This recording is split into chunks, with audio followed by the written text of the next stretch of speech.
Assalamualaikum warahmatullahi wabarakatuh.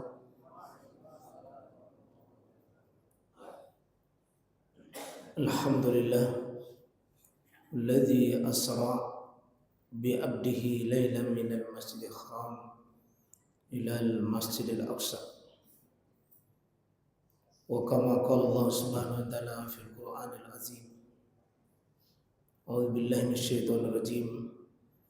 Subhanalladzi asra bi 'abdihi lailan minal masjidil haram ilal masjidil aqsa alladzi barakna hawlahu linuriyahu min ayatina innahu huwas samiul basir.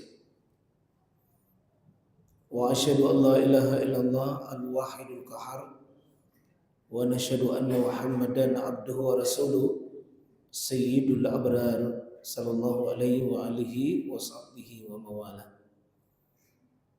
Mengawali pengajian kita belajar dari peristiwa Isra dan Mi'rajnya Rasulullah SAW yang terjadi oleh jumhur ulama mengatakan bahwa Isra Mi'raj itu terjadi di bulan Rajab, karena sebagian mengatakan di bulan Ramadan, sebagian mengatakan di bulan Syawal, sebagian mengatakan di bulan Muharram. Tapi pendapat yang masyhur itu di 27 Rajab. Allah tidak meletakkan kapan itu karena bukan di situ substansi arti pentingnya. Quran itu mengajarkan kita sejarah, tidak menyebut tempat, waktu, kapan. Karena bukan menghafal waktu dan peristiwanya. Yang paling penting dalam belajar sejarah itu adalah ibrah, pesannya. Apa pesan di balik peristiwa itu? Itulah cara Allah mengajarkan sejarah pada kita. Laqad qasasnahum, sungguh kami kisahkan kepada mereka. Apa tujuan kisah-kisah itu? Ibratul liulil albab, menjadi ibrah, nasihat bagi orang yang mau belajar dari peristiwa itu. Jadi kalau kita mau mengambil makna sejarah, apa pesannya?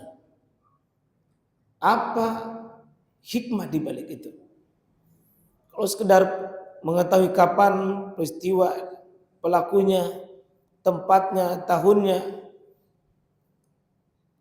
itu penting tetapi bukan tujuan.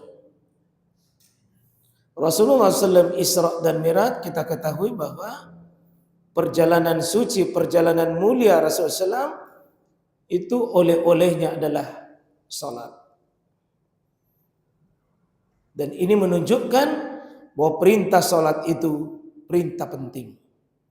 Karena seluruh isi Quran Allah Subhanahu wa taala kirim wahyu tersebut kepada Muhammad itu hanya melalui perantara Jibril alaihi salam. Cuma Jibril datangi Muhammad. Tapi untuk Isra Mi'raj tidak. Jibril memanggil Muhammad langsung datang, dan kalau perintah-perintah dan syariat lain semua diturunkan di bumi, tapi untuk perintah salat tidak.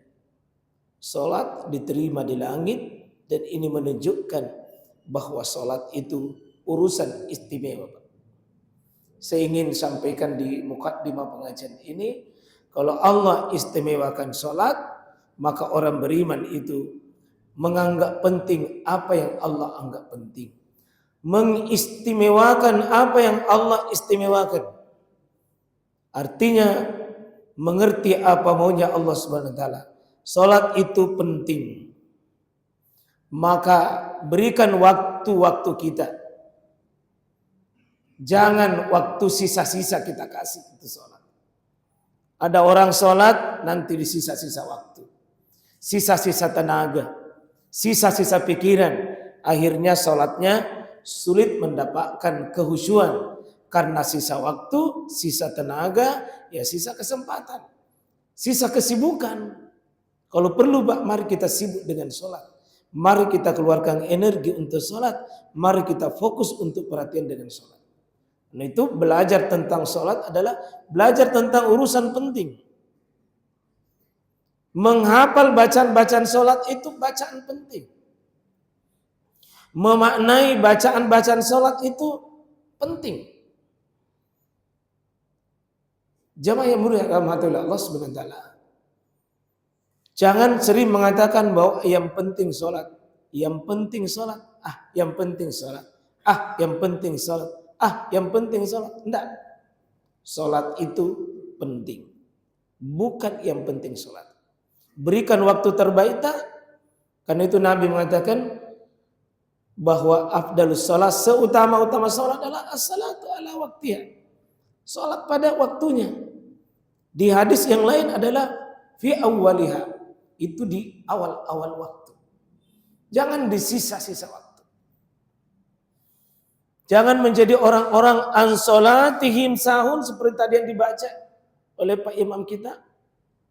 Semoga Allah merahmati beliau. Kita diingatkan jangan menjadi orang fawailul lil musallin.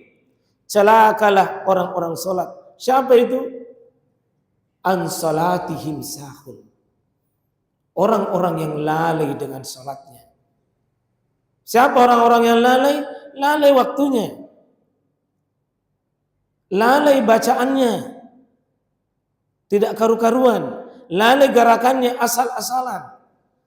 Dan maaf Pak, lalai hatinya. Tidak hadir di waktu sholat. Karena itu Rasulullah SAW menganggap penting ini urusan. Allah menganggap penting ini urusan.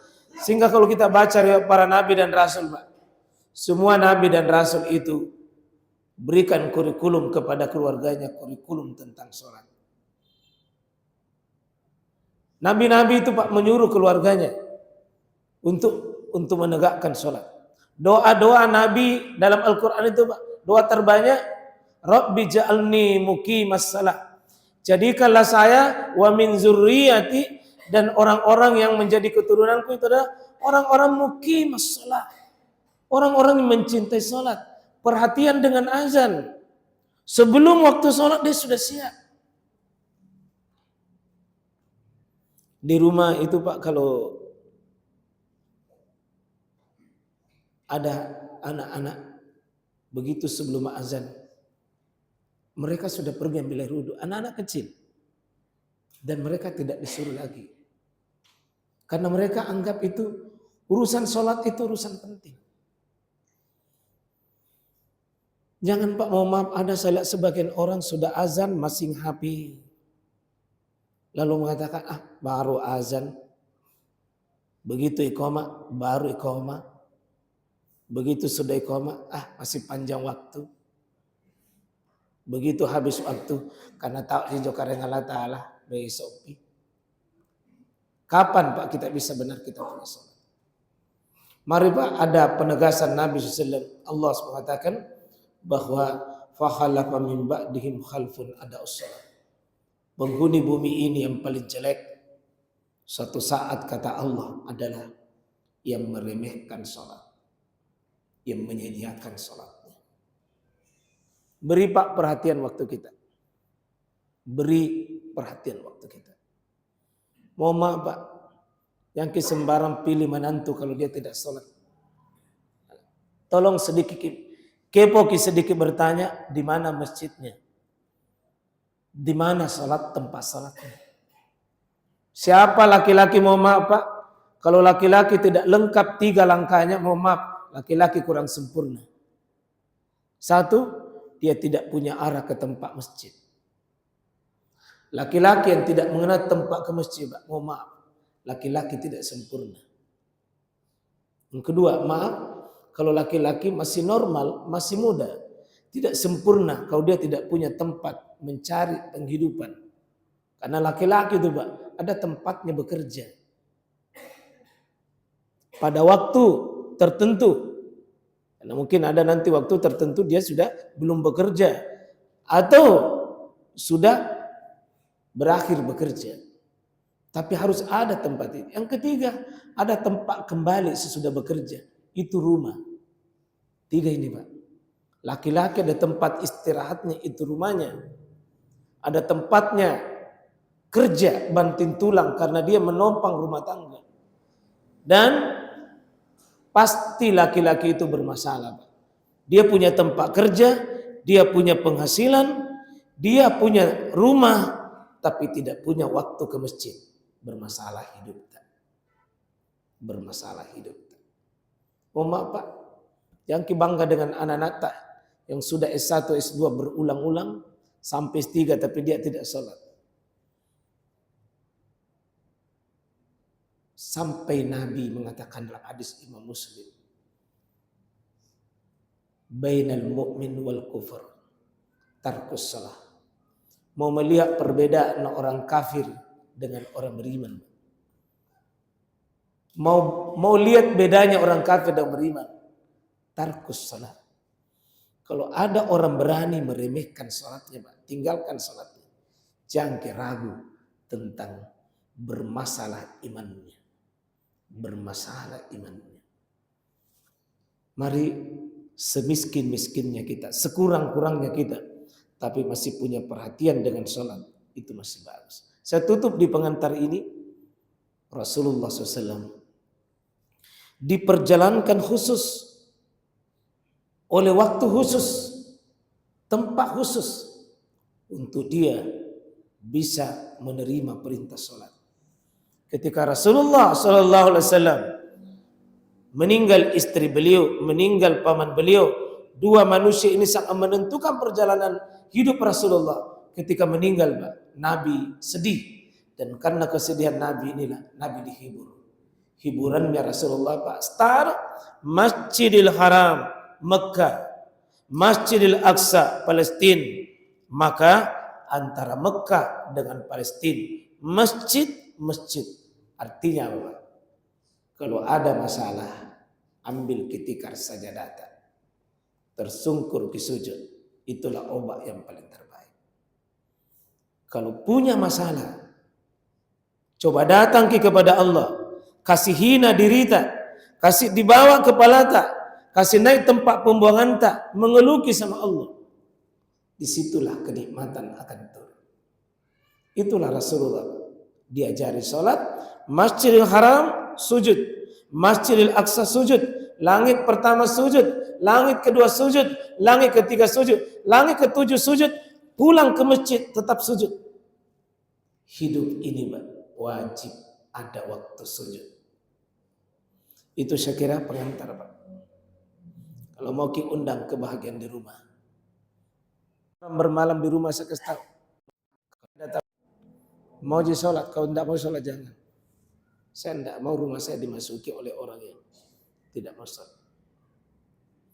Termasuk Mbak Mama, tukang yang kerja, saya tidak mau kalau bukan tukang yang tidak sholat. Bagaimana mau barakah kalau orang yang meletakkan tenaganya apa di situ adalah orang-orang tidak sholat. Ka'bah itu berkah, Pak, karena Ibrahim yang bangun, Ismail yang bangun.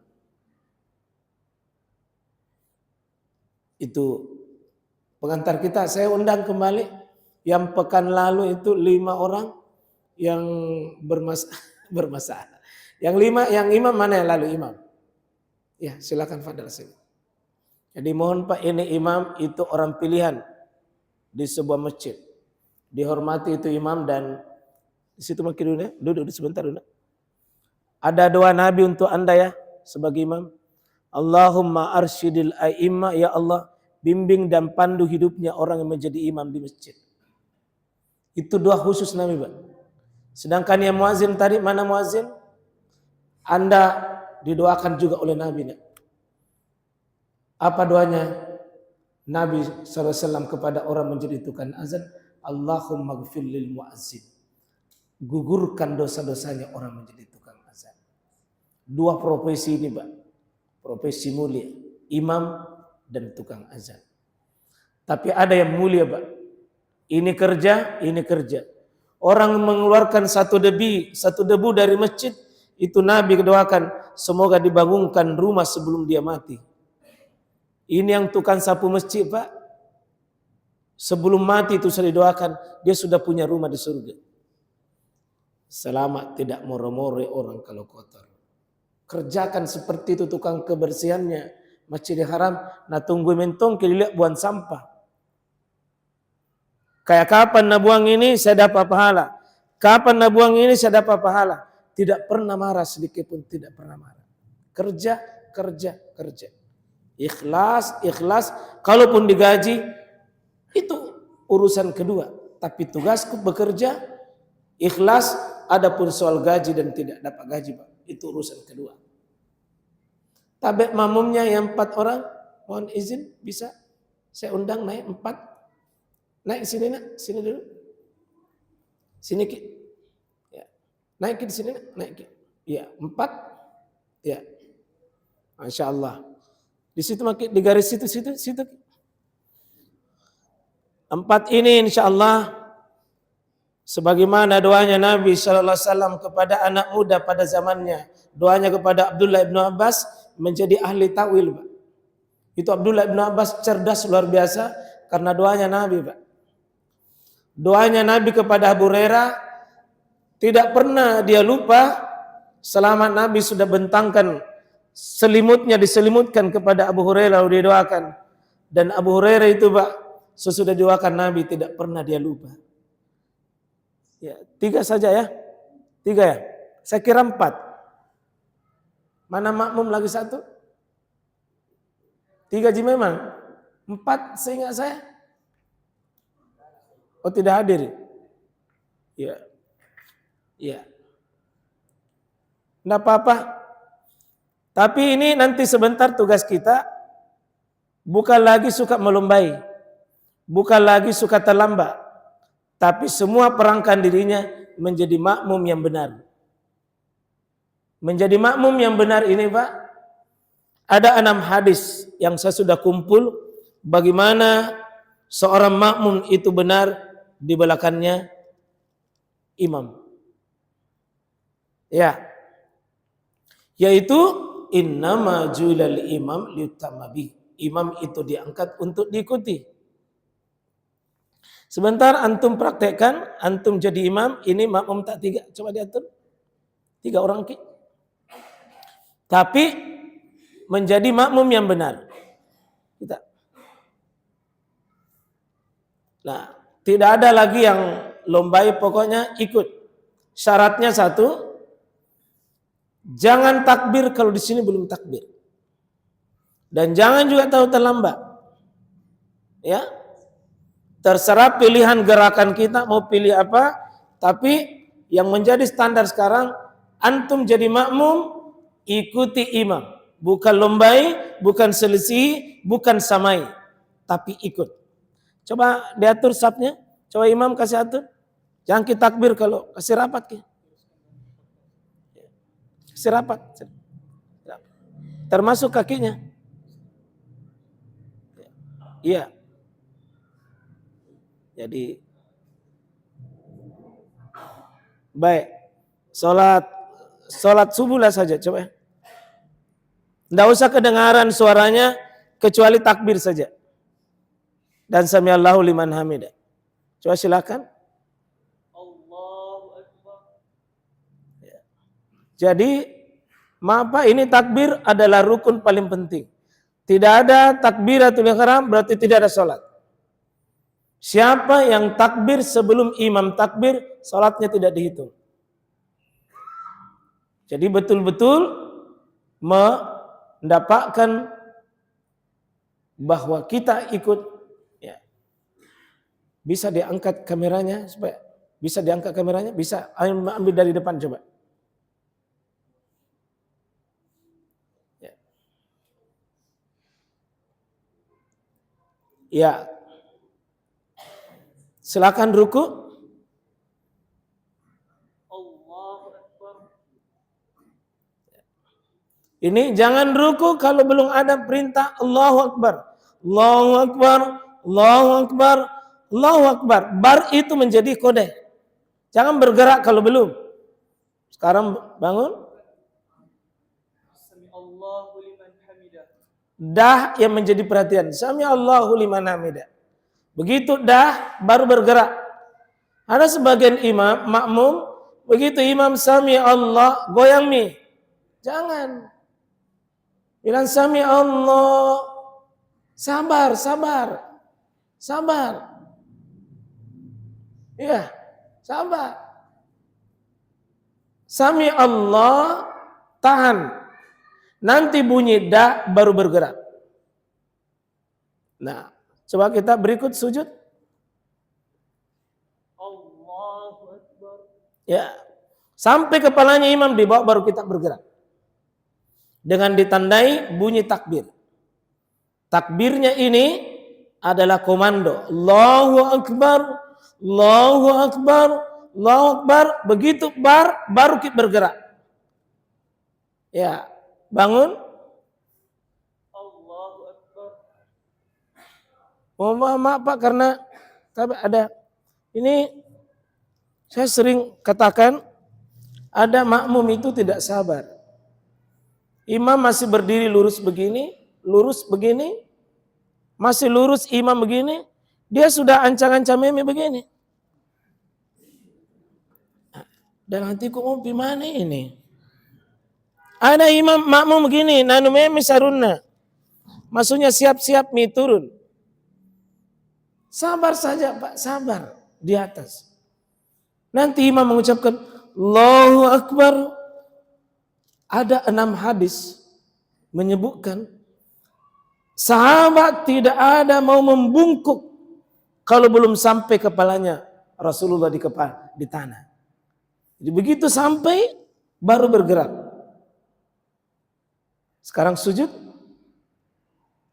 Allahu Akbar. Ya. Bangun kembali. Usahakan duduk. Istirahat di situ. Usahakan duduk istirahat. Duduk sejenak baru mau berdiri. Iya. Allahu Akbar. Iya. Bunyi bar baru bergerak. Maaf ya, ada itu kadang-kadang khusus di belakangnya imam. Bukan kodenya imam nadengar, bukan kode nadengar, tapi matanya lihat. Begitu imam turun begini, turun tongi. Ada makmum, terutama yang di belakang sini.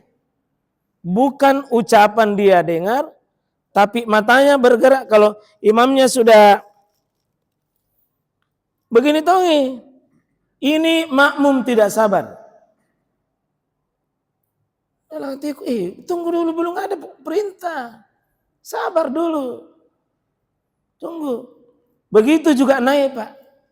Sampai kepalanya di atas, bergerak, baru kita bunyi takbir, baru kita bergerak. Kembali ruku. Allahu Akbar. Terus. Ya. Enaknya Pak ya kalau gini ya. Sami Allahu liman hamidah. Dah bergerak. Terus sujud. Allahu Akbar. Iya. Kompak di belakang ini Pak. Imamnya juga cara memberi komando tidak terlalu bertubi-tubi panjangnya itu. Bangun.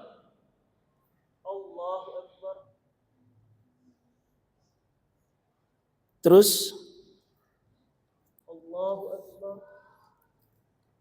Kita tasyahud ya. Terus tasyahud. Allahu Akbar.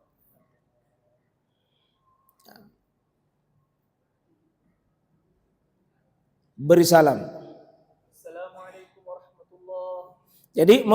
Jadi kalau imam salam ke kanan, coba salam ke kanan. Tahan yang di belakang, tahan. Kalau baru salam pertama, jangan dulu goyang. Nanti salam kedua coba. Kita salam ke kanan. Ya. Jadi imam ke kanan kita tahan. Imam ke kiri baru kita ke kanan. Beginilah Pak tertibnya. Rasulullah SAW pernah diintau oleh intelijen orang-orang kafir Pak. Ketakutan musuh itu hanya karena melihat Rasulullah rapinya sholatnya. Mengatur Pak itu coba lihat di Mekah dan di Madinah, jutaan manusia hanya hitungan detik, paling tinggi menit, itu bisa rapi sejenak. Hebatnya itu komando dalam Islam. Yang kedua, tidak ada satupun makmum yang melombai. Tidak ada yang sengaja menyelisih sampai militernya musuh orang kafir mengatakan, "Ai hebat, kita akan dikalah." Latihan militernya Rasulullah itu sangat hebat, rapi sekali. Dan coba Pak, kalau kita terasa itu, kalau berbentuk begini, saling kita benar, lalu dikomandoi dengan imam, memang kayak pasukan di hadapan Allah Subhanahu wa taala kalau itu benar. Itu yang pernah membuat musuh ketakutan hanya karena salatnya Rasulullah sallallahu alaihi wasallam. Nah, sesudah itu beberapa menit ini imam, beberapa menit ini dia cuma baca astagfirullah, astagfirullah, astagfirullah 3 kali. Allahumma antas salam wa minkas salam, tabarakta ya zal jalali wal ikram. Balik. Coba dipraktek dalam hati biar kecil. Balik menghadap ke makmum. Jangan menghadap terus ke depan. Salah satu imam yang sombong tidak mau balik-balik menghadap ke makmum. Maka ada 2 gaya menghadap Pak. Bisa menghadap begini 180 derajat. Bisa juga menghadap coba miring ke sini. Bisa juga miring begini Pak. 2 pilihan sahabat. Dia suka di sebelah kanan karena kalau Nabi miring begini dia menyaksikan Rasulullah SAW. Yang kedua, sahabat itu berebut yang di depan karena Nabi mengatakan khairus sufufi rijal awwaluha, sebaik-baik safnya laki-laki ini yang di depan. Wa syarruha, paling jelek yang suka di belakang, akhiruha. Ini yang di depan Pak tidak sama dengan yang kedua, tidak sama yang di belakang. Maka laki-laki kalau dia paham itu, dia pasti merebut yang di depan. Insya Allah menyebut nanti zikir-zikir dan doa yang bervariasi yang sudah pernah. Sekali waktu Nabi itu didengar suaranya oleh jamaah, sebagaimana riwayat Al-Bukhari. Artinya sekali waktu itu boleh suara kita sesekali besar, sesekali. Tapi jangan terus menerus. Sesekali itu tidak besar suara. Nah, adapun riwayat Nabi sallallahu alaihi wasallam memimpin doa, memimpin zikir, saya belum temukan riwayat yang jelas dan sahih tentang itu. Maka berzikir itu masing-masing, berdoa itu masing-masing. Berdoa Pak, sesekali Rasulullah SAW itu memperdengarkan zikirnya, sesekali Nabi memperdengarkan doanya. Tapi tidak ada riwayat yang saya ketahui Nabi memimpin. Meskipun kadang Nabi itu Pak berdoa dalam mengangkat tangannya tinggi. Ada 10 hadis saya temukan Nabi mengangkat tangan. Tapi saya tidak temukan di sini. Kalau terus menerus sekali waktu boleh angkat tangan. Sekali waktu. Tapi paling banyak Rasulullah SAW tidak mengangkat kedua tangannya. Tapi beliau berzikir, beliau berdoa. Nah, Allah Ta'ala a'lam. Makasih. Semoga insya Allah Anda adalah Abu Hurairah, Anda adalah Abbas, Anda adalah Anas. Ini 3-3 Pak didoakan oleh Nabi SAW. Anas didoakan oleh Nabi sehingga panjang umurnya lebih 100 tahun. Dia memiliki keturunan lebih 100 atas doanya Nabi. Abu Hurairah saking pelupa tapi Nabi doakan, maka dia menjadi orang yang tidak pernah lagi melupakan hadis-hadisnya Nabi. Satu kali Nabi baca, maka dia cepat sekali tangkap. mendoakan itu murid, mendoakan jamaah, mendoakan orang lain, sangat dianjurkan itu, disenangi mendoakan orang lain. Kemudian doanya kepada Abdullah bin Abbas, paham Quran, paling cepat paham Quran, umurnya masih muda, karena doanya Rasulullah Sallallahu Alaihi Wasallam. Terima kasih Pak Imam, terima kasih makmum, dan tidak ada hubungannya berjabat tangan imam dengan makmum. Sekali waktu boleh berjabat tangan sebelum sholat, bisa juga sesudah sholat. Yang jelas jabat tangan tidak ada hubungannya dengan sholat. Boleh jabat tangan sebelum, boleh jabat tangan sesudah, tergantung apa niatnya. Saya kembali Pak Imam. Ya, ya, insyaallah bisa imam sebentar sholat isya.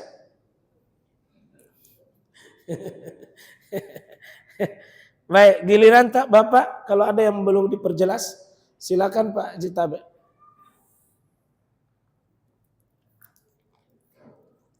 Assalamualaikum warahmatullahi wabarakatuh. Waalaikumsalam warahmatullahi wabarakatuh. Terima kasih banyak Pak Ustaz atas kesempatan yang diberikan.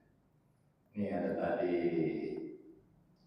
fenomena Pak Ustaz ini saya tanyakan. Iya Pak. Tadi saya akan terlambat. Iya. Datang. Iya. Kebetulan ini sudah penuh. Sudah penuh. Iya. Terus ada di luar satu dari mas saya. Iya. Ya, sama sebelah sana. Oh di sana.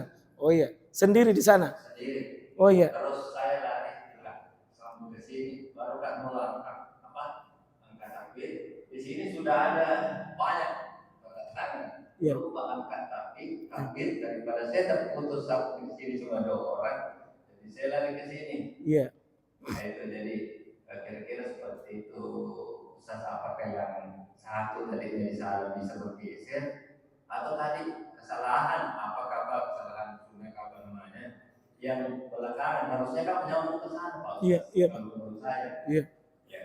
Baik. Kemudian kedua Pak Ustaz itu juga pernah terlintas di telinga saya, katanya itu Rasulullah tidak ada hadisnya kalau sudah salat fardu kita berdoa mengangkat tangan.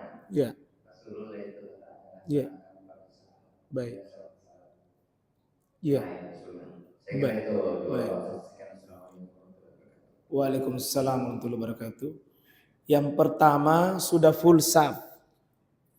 Terus di mana kita seharusnya itu Pak? Kalau sudah full saf, satu, lihat di mana saf-saf itu kalau ada celah-celah. Kalau masih bisa masuk di situ Pak, masuk. Biar bukan dari belakang, bisa saf kedua dari belakang, bisa masuk di situ.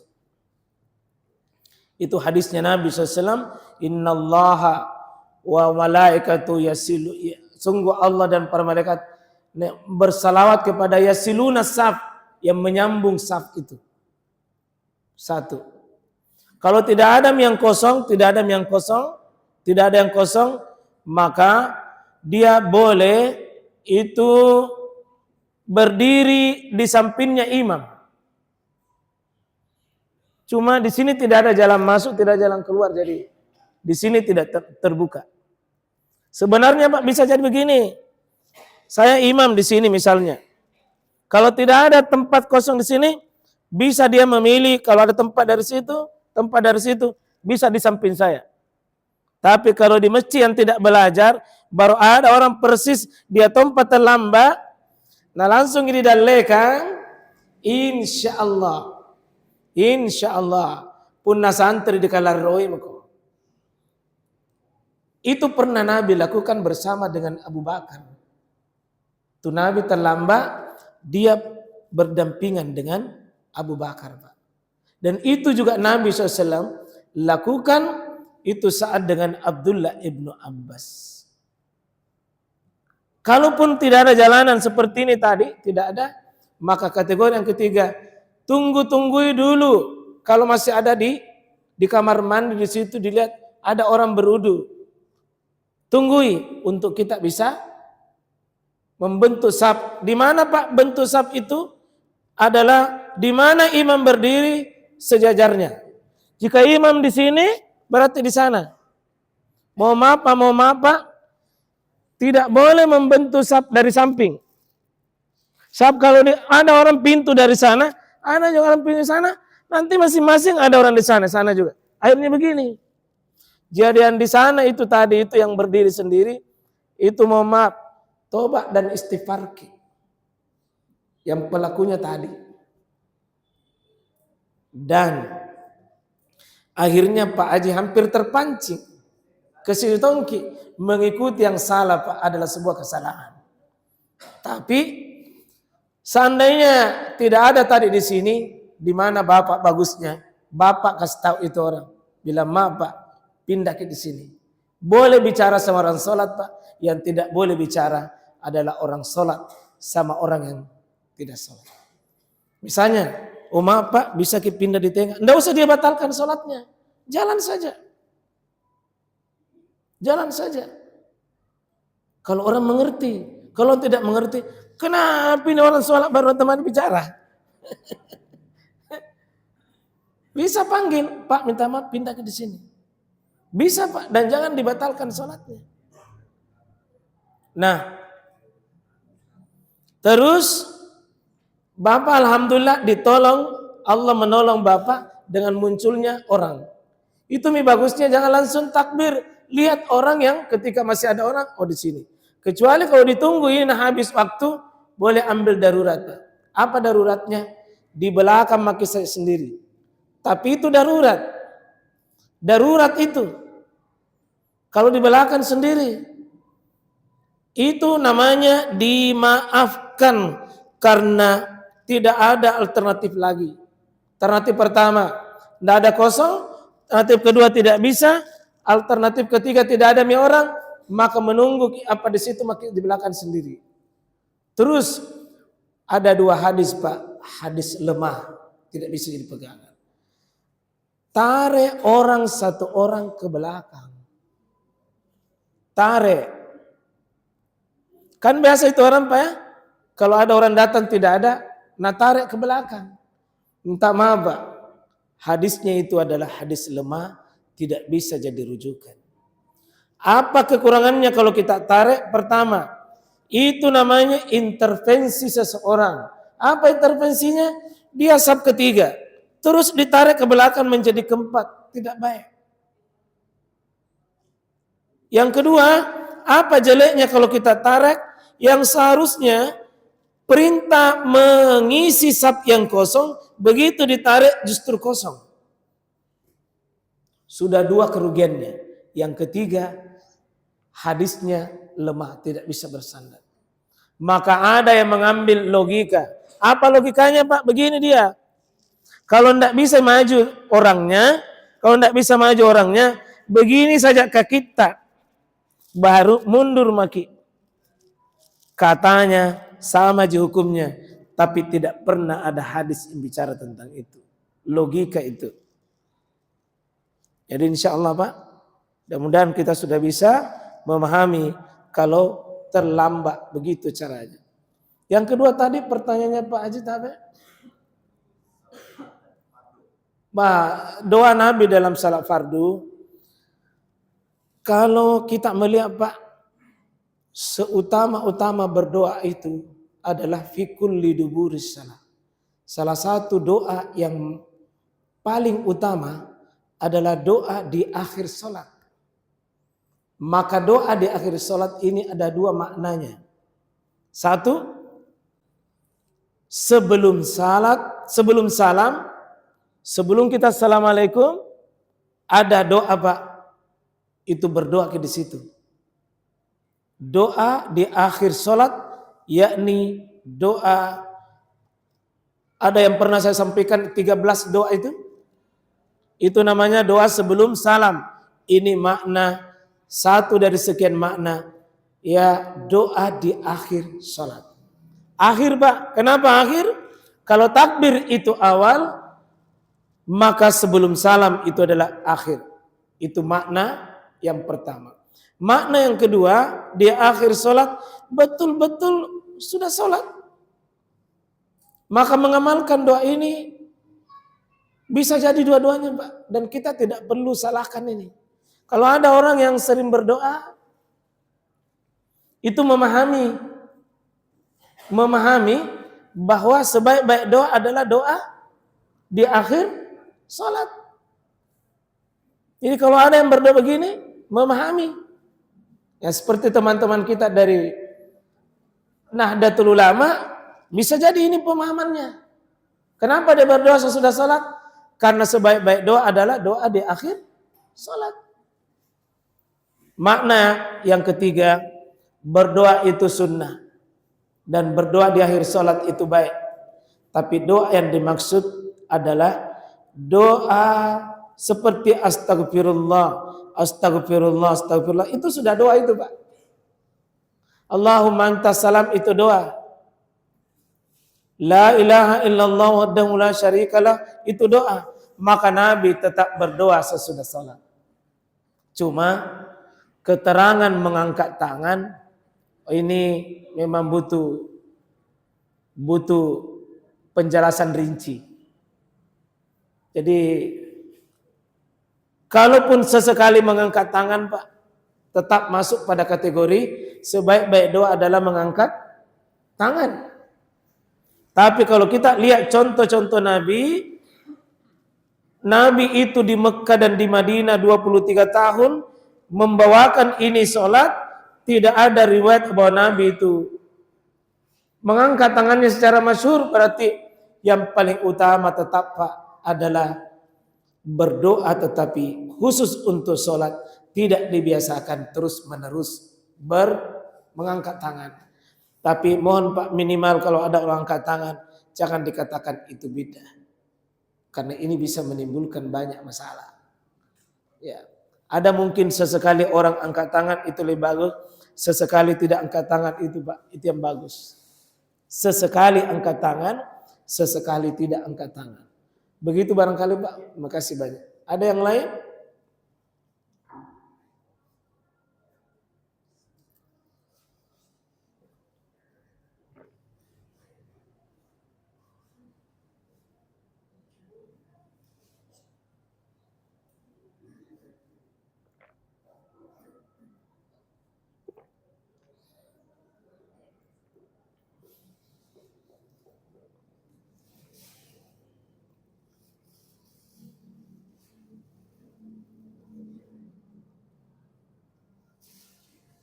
Masih ada? Cukup jelas tentang materi kita, cara mengikuti imam, dan bagus, Pak, tadi sudah ada pertanyaan sebenarnya satu materi juga itu. Bagaimana mengatur saf, terutama mengisi saf yang terlambat. Ya. Alhamdulillah. Ya, dengan pertanyaan tak itu semakin memperjelas, insya Allah. Ya, boleh kalau ada yang belum jelas bisa diperjelas dan oh ya, fadal ya. Assalamualaikum warahmatullahi wabarakatuh. Assalamualaikum warahmatullahi wabarakatuh. Yang ingin saya tanyakan Ustaz masalah masbuk, Ustaz. Ya. Khusus untuk sholat maghrib sama isya. Ya. Bagaimana hukumnya kalau kita ketinggalan 2 rakaat? Artinya kita ketinggalan di rakaat pertama sama kedua. Di rakaat pertama sama kedua kan itu kan disunahkan kita membaca setelah Al-Fatihah membaca surat-surat pendek. Jadi pun di rakaat kedua. Nah, otomatis kan kalau kita masuk anggaplah sudah selesai sholat jamaahnya, otomatis kan kita sambung, anggaplah kita telat 2 rakaat, otomatis kan kita sambung sambung 2 rakaat lagi untuk mengganti rakaat pertama sama rakaat kedua. Apakah makmum itu tetap harus membaca surat-surat pendek setelah membaca Al-Fatihah atau Al-Fatihah saja? Ya. Itu aja, Ustaz. Baik. Insyaallah, terima kasih sudah diingatkan kita, dan insyaallah kita akan ada pembahasan juga nanti masbuk dan tata caranya. Tapi sudah diingatkan satu sisi, bagaimana cara membaca kita kalau kita terlambat. Salat apa tadi? Maghrib. Nah, ya. Jadi kalau kita terlambat, sudah rakaat pertama, rakaat kedua sudah habis, kita masuk rakaat ketiga. Terlambat sebentar, apakah kita membaca surah? Tidak. Tidak, karena membaca surah itu hanya di rakaat pertama dan rakaat kedua. Sementara kita ini sudah